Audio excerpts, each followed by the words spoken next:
আসসালামু আলাইকুম ভিউয়ার্স, রেহেনার রান্নাঘরে আপনাদেরকে স্বাগতম। আশা করি দেশ ও প্রবাসে যাই যেখানে আছেন আল্লাহর রহমতে ভালো আছেন, সুস্থ আছেন। আজকে আমি আবার একটা দারুণ মজার রেসিপি নিয়ে চলে এসেছি। আজকে আমি হাতে মেখে ইলিশ মাছ রান্না করে দেখাবো।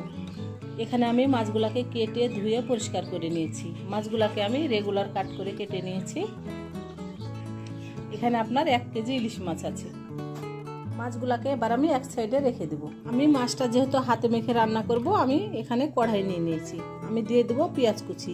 এখানে আপনার দেশি পেঁয়াজ বড় সাইজের 8টা পেঁয়াজ আছে, আমি দিয়ে দিলাম।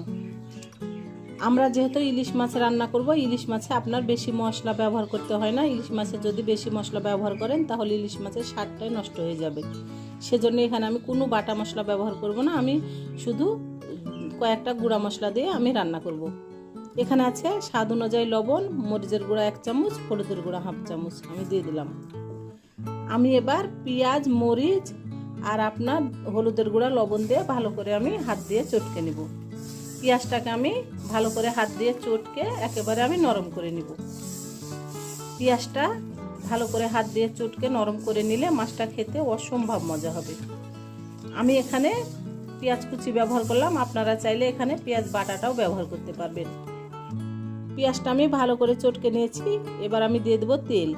আমরা যেহেতু ইলিশ মাছ রান্না করব, ইলিশ মাছটাতে সরিষার তেল দিয়ে রান্না করলে খেতে বেশি মজা লাগে। আমি এখানে দিয়ে দিলাম 1 কাপ সরিষার তেল। আমি এবার আবারও ভালো করে আমি হাত দিয়ে আমি চটকে নেব। আপনি হাত দিয়ে যত ভালো করে চটকাবেন আপনার মাছটা খেতে অসম্ভব মজা হবে। আমি মশলাটাকে ভালো করে হাত দিয়ে চটকে নিয়েছি। এবার আমি দিয়ে দেবো মাছ। মাছগুলো আমার দেওয়া হয়ে গেছে। এবার মাছগুলোকে আমি হাত দিয়ে ভালো করে আবারও আমি মেখে নেব।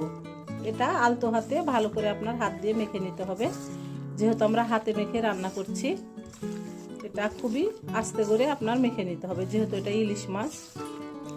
আমার রেসিপিগুলো যদি ভালো লাগে তাহলে আমার ভিডিওগুলো দেখার অনুরোধ রইল। যদি ফেসবুক থেকে দেখেন তাহলে অবশ্যই একটা ফলো দিয়ে দিন। ইউটিউব থেকে দেখলে একটা সাবস্ক্রাইব করার অনুরোধ রইল। হাতে যদি সময় থাকে লাইক, শেয়ার, কমেন্ট করে দিন। আপনাদের একটা শেয়ারে আমি অনেক দূরে এগিয়ে যেতে পারবো। আমি মাছগুলোকে ভালো করে হাত দিয়ে চটকে নিয়েছি। আমি এবার দিয়ে দেব পানি। ঝোলের জন্য আমি পানি দিয়ে দিলাম। আমি যেহেতু ইলিশ মাছটাকে হাতে মেখে আপনার ঝোল করব, আমি একটু পানির পরিমাণটা বেশি দিলাম। আপনারা যদি ভুনা টাইপের করতে চান তাহলে একটু পানির পরিমাণটা কম ব্যবহার করবেন। তাহলে চলুন কথা না বাড়িয়ে কিচেনে যাওয়া যাক। চুলায় আমি কড়াইটা চাপিয়ে দিয়েছি। এবার আমি ঢাকনা দিয়ে ঢেকে দেব। আমি এবার গ্যাসটা অন করে দেব। এবার আমি ঢাকনা দিয়ে ঢেকে আমি 5 মিনিট রান্না করে নেব। 5 মিনিট পরে আমি ফিরে আসছি। 5 মিনিট পরে আমি ঢাকনাটা উঠে নিলাম। আমি এবার দিয়ে দেব 5টা কাঁচামরিচ। আমি কাঁচামরিচগুলোকে এভাবে আমি ফেড়ে নিয়েছি। আমি দিয়ে দিলাম 5টা কাঁচামরিচ। এটাতে ঝাল হবে না, এটা একটা ফ্লেভার সুন্দর করবে। আমার মাছটা প্রায় হয়ে এসেছে। আমি আর কিছুক্ষণ রান্না করে আমি নামিয়ে নেব। আমি আবারও ঢাকনা দিয়ে ঢেকে দিলাম। আমি রান্না করে একেবারে ফিরে আসতেছি। আমি এবার ঢাকনাটা উঠিয়ে নেব।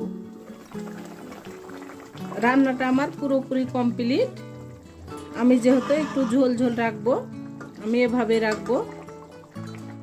আমি এবার গ্যাসটা অফ করে দেব। আমি এবার উঠিয়ে নিয়ে আপনাদেরকে আমি পরিবেশন করে দেখাচ্ছি। আমার পরিবেশন করা, আশা করি আমার রেসিপিটা অবশ্যই ভালো লাগবে। যদি ভালো লাগে তাহলে আমার চ্যানেলটিতে লাইক, কমেন্ট, শেয়ার করতে ভুলবেন না। বেশি বেশি করে সাবস্ক্রাইব করার অনুরোধ রইল। তাহলে আজকের মতো এখানে বিদায়। আবার অন্য কোনো রেসিপি নিয়ে আসবো। সবাই ভালো থাকবেন। আল্লাহ হাফেজ।